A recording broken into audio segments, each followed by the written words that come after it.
Yo les players, c'est Tibi Foot et j'espère que vous allez bien. Alors c'est parti pour un débrief rapide du match Cameroun contre Éthiopie. On va d'abord voir les temps forts et un peu le résumé du match. Ensuite, je vais donner ceux que j'ai trouvé bien et ceux que j'ai trouvé moins bien au cours de cette rencontre. Et à la fin, je vais donner mon avis par rapport à la suite de la compétition. C'est parti. Alors, avant de commencer, j'aimerais d'abord dire que c'est un des plus beaux matchs que j'ai eu à assister jusqu'ici, surtout en premier mi-temps. Une première mi-temps qui a commencé très fortement avec l'ouverture du score de Dawa Otessa à la 4e minute. Et 4 minutes plus tard, on a pu voir que le Cameroun s'est remis en jeu grâce à Toko Ekambi qui marque sur un fabuleux coup de tête. Ensuite, quand on pouvait voir le système de jeu des deux équipes, très travail à l'entraînement. Car on avait un Cameroun qui essayait de passer par ses ailiers qui sont Karl Toko Ekambi et Mouminga Maleu, pendant que l'Éthiopie qui était aussi très en forme, surtout à la première mi-temps, qui essayait de passer par l'axe grâce à leur numéro 10, Hamed, qui était très technique au cours de ces rencontres. Bon, ensuite, une deuxième mi-temps où les Camerounais sont revenus très fort, notamment Abaka Vincent qui inscrit 2 buts en 2 minutes, je crois, 53e minute et 55e minute. Le premier but sur un coup de tête fabuleux et le deuxième but sur un centre où il met le pied. Bon, on a pu voir une équipe éthiopienne pas très en mouvement comme à la première mi-temps. Et on a pu voir un Cameroun qui cherchait encore à marquer, car vous pouvez le voir jusqu'à la 93e minute, c'était toutes les actions des Camerounais. Et bien sûr, on n'oublie pas que le Cameroun a aussi mis 2 poteaux au cours de cette rencontre. Bien, pour des joueurs qui m'ont marqué, je noterai en premier lieu Abaka Vincent, bien sûr, je suis éthiopienne, contre avant qu'on sente et Karl Ekambi qui met la tête. Et en parlant de Karl Ekambi, pour moi, c'est mon deuxième joueur qui m'a marqué au cours de cette rencontre. Karl Ekambi qui était très critiqué avant, je crois, lorsqu'il était à Villarreal parce qu'il ne marquait pas le Cameroun. Or, depuis, on voit qu'il est en forme, on voit qu'il se sent bien dans cette équipe. Quand on a pu le voir avec la Côte d'Ivoire, c'est lui qui met le but qui permet aux Camerounais de remporter la victoire.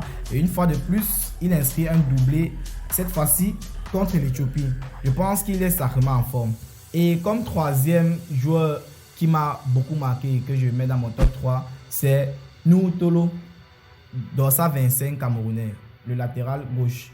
Oui, Nou Tolo, pour moi, c'est un gars très fort, très physique, qui a su contrer les accélérations de Djibril Michel, le 11 éthiopien. Nou Tolo qui a été très solide d'après moi. Et j'aurais pu mettre comme top en Éthiopie le défenseur central, je crois qu'il s'appelle Tamene, Dorsa 15, oui, Tamene, qui en première mi-temps a beaucoup sauvé l'Éthiopie, mais en deuxième mi-temps, c'est un peu ramolli. C'est pour ça que je ne mets pas dans mes top 3, mais je pense qu'il est 4e. Ok, en parlant maintenant de mes flops, je vais commencer d'abord par Zambo Anguissa. Oui, Zambo Anguissa, peut-être ça va vous étonner, mais le Zambo Anguissa de Napoli que je vois au cours de cette saison n'est pas encore le Zambo Anguissa qui joue au Cameroun. Il a ses passes toujours techniques, mais lorsqu'on voit sa technique, lorsqu'on sait ce qu'il est capable de faire, ce qu'il apporte pour l'instant à l'équipe camerounaise n'est pas satisfaisant d'après moi. Comme deuxième flop d'après moi, bon pas flop mais qui a aussi très peu joué, qu'on n'a pas senti dans le jeu, je vais mettre Ongla.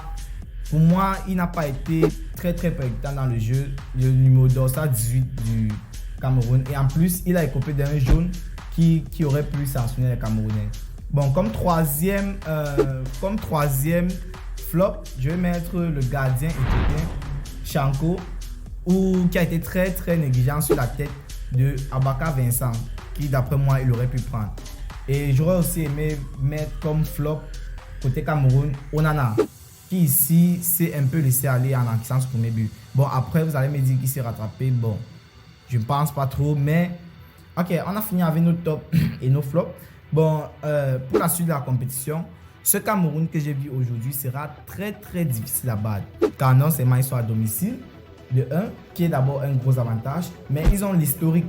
N'oublions pas que le Cameroun a remporté 5 Coupes d'Afrique. C'est le premier pays à se qualifier en quart du monde. Ils ont eu les Eto'o, les Roger Mila, les Patrick Mboma. Donc historiquement, ils sont d'abord prêts et ils sont encore à domicile.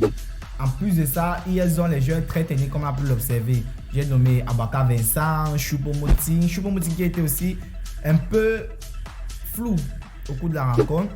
Anguissa et surtout Toko Ekambi qui est meilleur buteur de l'Euro actuellement et qui joue très très bien à l'URC en ce moment.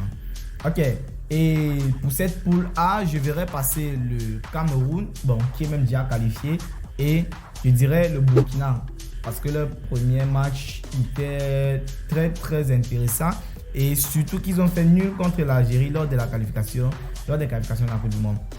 Bien les amis, c'était tout pour aujourd'hui. On se retrouve la prochaine fois pour une nouvelle vidéo débrief rapide. Ciao.